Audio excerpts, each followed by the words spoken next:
həsrət çəkir bu ürəyim.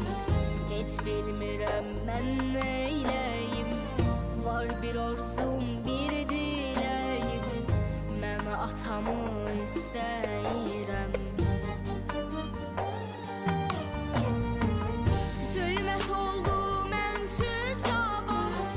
Ey yaradan qadir Allah. Başqa dərdim yoxdur vallah. Mən atamı istəyirəm. Zülmət oldu mən üçün sabah. Ey yaradan qadir Allah.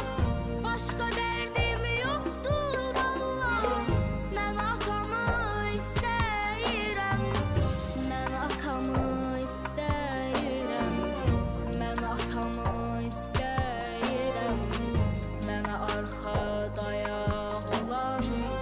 Mən atamı istəyirəm. Mən atamı istəyirəm. Mən atamı istəyirəm. Başqa dərdim yoxdur Allah.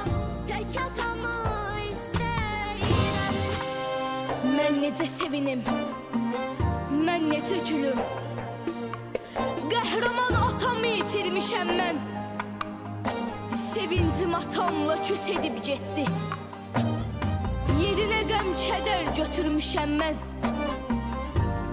Atamla yenicə arzuya çatdım. Yenicə atamla arzuya çatdım. Deyirdim xoşbəxtəm, xətasızam mən. İndi mən kədərdən yuva qurmuşam. Tək tənha qalmışam, atasızam mən. Tək tənha qalmışam,